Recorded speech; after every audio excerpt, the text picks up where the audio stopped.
மனிதானே மகத்தானவன், மனிதானே மகத்தானவன், மனிதானே மகத்தானவன். அனைவருக்கும் வணக்கம். பதிவுக்கு போறதுக்கு முன்னாடி நம்ம சேனல் சப்ஸ்கிரைப் பண்ணாதவங்க சப்ஸ்கிரைப் பண்ணுங்க. நேற்று அண்ணாமலையோட ப்ரெஸ் மீட்டிங் தான், எல்லாம் நீங்க பார்த்துருப்பீங்க. ஆனா இங்க ரெண்டு விஷயம் உங்ககிட்ட நான் அந்த கருத்தை கேட்கிறேன். அதாவது அண்ணாமலை நேற்று ஒரு விஷயம் கூட்டணி குறித்து கேள்வி கேட்கும்போது தலைமை என்ன சொல்றாங்களோ, அமித்ஷா அவர்கள் என்ன சொன்னாங்களோ அதை தான் நான் சொன்னேன் அப்படிங்கிற ஒரு விஷயத்த சொன்னாரு.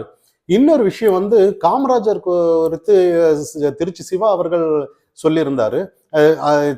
ஏசி இல்லாம அவரு இருக்க மாட்டாரு, இன்னும் கருணாநிதி தான் இந்த மாதிரி கருணாநிதி கைப்பிடிச்சு சாகிற நேரத்துல இந்த நாட்டையும் ஜனநாயகத்தையும் காப்பாற்றணும் அப்படின்னு சொல்லும்போது இவரு அண்ணாமலை அதுக்கு விளக்கம் கொடுத்திருந்தாரு. அதுல காமராஜர் ஒரு விஷயத்த சொன்னதா அன்னைக்கு, அதாவது இந்த ரெண்டு கழகங்களும் குட்டையில் வரணும் மட்டதா அப்படின்னு ஒரு விஷயத்த அண்ணாமலை அவர்கள் சொல்லியிருந்தாரு.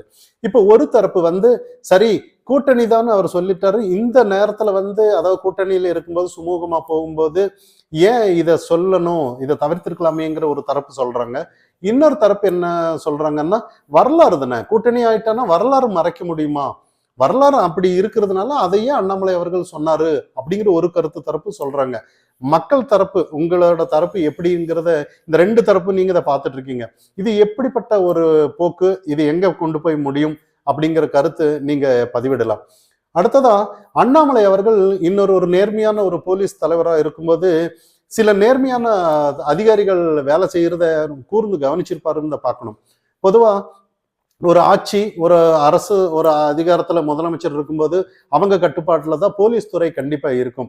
அந்த போலீஸ் துறை இது வரைக்கும் அந்த அரசுக்கு எதிராக ஒரு ப்ரெஸ் மீட்டிங் கொடுத்து ஒரு எனக்கு இந்த மாதிரி பிரச்சனை இருக்குன்னு சொன்னது அந்த அளவுக்கு எளிதா நம்ம பார்த்ததில்லை.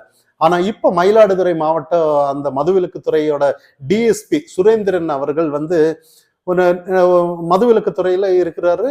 இதுக்கு முன்னாடி அண்ணாமலை இந்த விஷயத்த வெளிக்கொண்டு வந்திருக்கிறாரு. அதாவது அவரோட வாகனத்தை பறிச்சிருக்காங்க, வீட்டுக்கு நடந்துதா போறாரு. இது எதனாலன்னு பார்த்தோம்னா, அதாவது மனித உரிமை ஆணையத்திலிருந்து சில ஒரு கேஸ் கொடுக்குறாங்க, ஒரு அறிக்கை கொடுக்குறாங்க. அதை சரியா இவர் முடிச்சு கொடுத்துருக்கிறாரு இவரு சுரேந்திரன் அவர்கள். அதை பழி வாங்குறதுக்கு தான் இந்த சில விஷயங்கள் நடக்கப்பட்டதா அண்ணாமலை தெரிவிச்சிருக்கிறாரு. இதை தாண்டி அவர் கிட்டத்தட்ட 23 டாஸ்மாக், அதாவது பார் எல்லாத்த, அதாவது அனுமதி இல்லாம நடத்தின அதை சீல் வச்சிருக்கிறாரு. அதை தாண்டி 1200 பேர் மீது வழக்கு தொடரப்பட்டு 700 பேர் கைது எல்லா நடவடிக்கையை எடுத்து கைது செஞ்சிருக்கிறாரு. இப்படிப்பட்ட ஒரு நேர்மையான அதிகாரிக்கு எப்படிப்பட்ட இடையூறு வருதுங்கிறத அண்ணாமலை கொண்டு வந்திருக்கிறாரு. இதை தாண்டி அவரே பிரஸ் மீட்டிங்ல சொல்லியிருக்கிறாரு, நீங்க பார்த்திருக்கலாம். இந்த மாதிரி வாகனத்தை பறிக்கப்படுகிறார்கள், இன்னொரு திடீர்னு பார்த்தோம்னா இன்னொரு இடத்துக்கு திருச்செந்தூர்ல நீங்க பாதுகாப்புக்கு போங்க அப்படின்னு அனுப்பிச்சு விடுறதும், இதை தாண்டி இன்னைக்கு நிறைய இடத்துல அதாவது அந்த பகுதியோட அமைச்சருக்கு வாகனத்தை கேட்டிருக்காங்க. இவர் இல்ல அப்படியெல்லாம் தர முடியாது, ஏன்னா முறையா நீங்க ஒரு அனுமதி கொடுங்க அப்படின்ற மாதிரி கேட்டிருக்கிறாரு. சில விஷயங்கள் இதை உயர் அதிகாரி மறுத்திருக்கிறாரு. அதுக்கப்புறம் திடீர்னு ஒருத்தர் முதலமைச்சர் தான் வந்திருக்கிறாரு அந்த பகுதிக்கு, அதனால நாங்க வண்டி வேணும் அப்படின்ற மாதிரி நிறைய தகவல்கள் இது இருந்தாலும் கூட ஒட்டு மொத்தமா அது பழி வாங்குறதுக்கு தான் சில விஷயங்கள் நடக்கிறதா அவரே சொல்றாரு. இதனால என்னோட சஸ்பெண்ட் பண்ணாலும் பரவாயில்ல, ஏது பண்ணாலும் பரவாயில்ல அப்படின்னு சொல்லி அவர் ஒரு ப்ரெஸ் மீட்டிங்ல கொடுக்கறதெல்லாம் நம்ம கவனிச்சிருக்கிறோம்.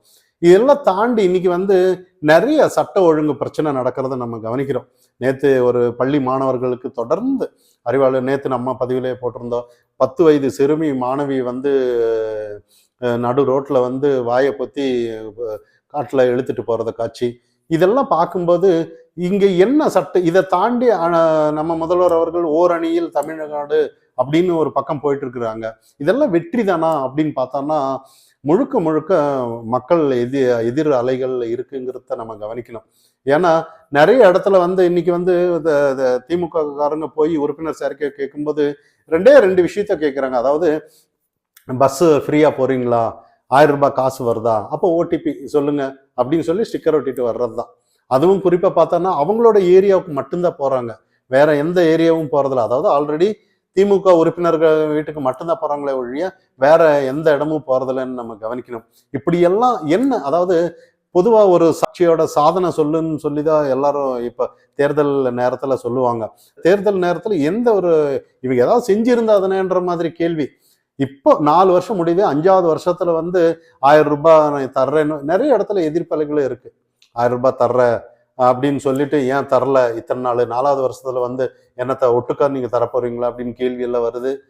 இதை தாண்டி இன்னைக்கு வந்து ஒரு விஷயம் இன்னைக்கு பத்தி எரியுது. அதாவது தெரியாம காமராஜரை தொட்டுட்டாங்கன்னு தான் நம்ம சொல்லணும். ஏன்னா இதுக்கு முன்னாடி நம்ம அந்த பதிவு போட்டிருந்தோம். அதாவது இந்த இடத்துல யாரை நிறுத்துறாங்கன்னா அதை காமராஜர் வந்து தவிர்த்து இங்க யாரும் அரசியல் செய்ய முடியாதுங்கிறது திமுகவுக்கு தெரியும்.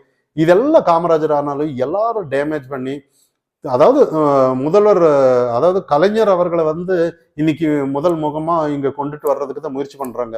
ஏன்னா ஈவே ராமசாமி இருந்தாரு, அவரை வந்து டோட்டலா நாம் தமிழர்கள் வந்து நல்லா டேமேஜ் பண்ணி நல்லா படுக்க வச்சுட்டாங்க. அவரை வச்சு இங்க ஒன்றும் செய்ய முடியாது. சரி, இப்ப கூட காமராஜர் தான் எல்லாம் தூக்கி கொண்டாடிட்டு இருக்காங்க, இவரை டேமேஜ் பண்ணியாவது கலைஞர் முன்னிறுத்தலாங்கிறதுக்காக தான் திருச்சி சிவா எல்லாம் நல்லா முட்டு கொடுத்து நல்லா கலைஞரை உயர்த்தி சொல்லியிருந்தாரு. இப்போ ஒவ்வொருத்தரும் அதுக்கு எதிராக குரல் கொடுக்க ஆரம்பிச்சிருக்காங்க. கலைஞர் அந்த காலகட்டத்துல காமராஜரை தோற்கடிக்க என்னென்ன முரசொலியில வந்த பத்திரிகையில வந்த செய்திகள், என்னென்ன சொல்லியிருக்கிறாரு அவதூறு, நிறைய விஷயங்கள் வந்து இன்னைக்கு வந்து வெளிக்கொண்டுட்டு இருந்திருக்காங்க. ஆனா இந்த ஒரு விஷயம் வந்து எந்த காமராஜால இவரு ஜெயிச்சாரோ அதே இன்னைக்கு அந்த காமராஜ் விஷயத்தை வச்சு இன்னைக்கு கண்டிப்பா மக்கள் திமுக ஆட்சியை வீட்டுக்கு அனுப்புவாங்கங்கிறது உறுதியா இருக்காங்க. ஏன்னா தெரியாம இந்த விஷயத்த தொட்டுட்டாங்க. ஏன்னா வரலாறு யாரும் மறைக்க முடியாதுன்னு நம்ம பார்க்கணும். காமராஜர் என்ன செஞ்சிருக்கிறாரு, எத்தனை பள்ளி மாணவர்களுக்கு சீருடை இல்லாதவங்க, எத்தனை பள்ளிகள் திறந்திருக்கிறாரு, அதுவும் நடந்துட்டு போக முடியாதுங்கிறதுக்காக பக்கத்துலயே ஸ்கூல் கட்டி நிறைய அணைகள் கட்டி இருக்கிறது எல்லாத்தையும் நம்ம கவனிக்கிறோம். இன்னைக்கு வந்து ஒட்டுமொத்த சட்ட ஒழுங்கு கெட்டிருக்கிறதுனால திமுகவுக்கு எதிரான சில அலை பாய்ஞ்சிட்டு இருக்கும்போது தான் இவங்க என்ன பண்றாங்கன்னா இந்த மாதிரி டைவெர்ட் பண்றாங்க. சில விஷயங்களை ஏதாவது ஒன்று பேசி இதை டைவெர்ட் பண்ண பார்க்குறாங்களே ஒழிய, இந்த டைவெர்ட் பண்றது எல்லா விஷயம் கை கொடுத்துருக்கோம். ஆனா இந்த காமராஜர் ஐயாவோட விஷயம் வந்து அவங்களுக்கு ஒட்டு மொத்தமா எதிராக தான் இன்னைக்கு நம்ம பார்க்கணும்.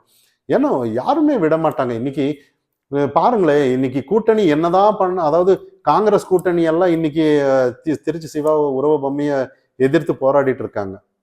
இன்னைக்கு நேத்து அண்ணாமலை அவர்கள் பிரஸ் மீட்டிங்ல சொன்னாங்க, சூடு சொரணம் ஏதாவது மானம் இருந்தா வெளியே வாங்கப்பா அப்படின்ற மாதிரி. ஏன்னா இன்னைக்கு வந்து காங்கிரஸ் மட்டும் இல்லை, இன்னைக்கு வந்து திருமாவளவன் அவர்களை கூட நிறைய கேள்வி கேட்டுட்டு இருக்காங்க. அதாவது நீங்க வந்து ஒடுக்கப்பட்டவர்கள் அடித்தட்டு மக்களுக்காக தான் நாங்க இருக்கோன்னு குரல் கொடுக்குறேன்னு சொன்னீங்க. ஆனா அந்த மாதிரி அவங்களுக்கு ஏதாவது ஒரு தவறு நடக்கும்போது நீங்க வர்றது இல்லையே, நீங்க கூட்டணியில இருந்து ஒன்னும் கேள்வி கேட்கறது இல்லையா, எதுக்காக நீங்க கட்சி நடத்துறீங்க அப்படின்ற மாதிரி அவருக்கு எதிராக குரல் கொடுக்கறத நம்ம பார்க்கிறோம். எல்லாம் தாண்டி இன்னைக்கு வந்து விஜய் அவர்கள் பக்கம் இதெல்லாம் விசிகா தொண்டர்கள் போறதெல்லாம் நம்ம கவனிக்கிறோம். சீமான் பக்கம் எல்லாம் போறதெல்லாம் நம்ம கவனிக்கிறோம். இதெல்லாம் பார்க்கும்போது திருமாவளவன் அவர்களுக்கு கூட இது வந்து மைனஸ் பாயிண்டா தான் இருக்கும். அதே காங்கிரஸ் வந்து வெளியே வந்துட்டான்னா திமுக தனித்து விடப்படுவார்கள்னு தான் நம்ம கவனிக்கணும். பார்ப்போம் எப்படின்னு. ஆனா என்ன பண்ணாலும் இன்னைக்கு முழுசா பேசப்படுறது வந்து யார் என்ன அரசியல் செஞ்சாலும் அண்ணாமலை சொன்ன பேச்சு தான் இன்னைக்கு டிவி ஆனாலும் சரி, அதை பத்தி தான் டிபேட் நடக்குதே ஒழிய இன்னைக்கு வேற யாரு அரசியல் பண்ணாலும் அது கூர்ந்து கவனிக்கிறது இல்லைங்கிறது தான் இன்னைக்கு நம்ம கவனிக்கணும்.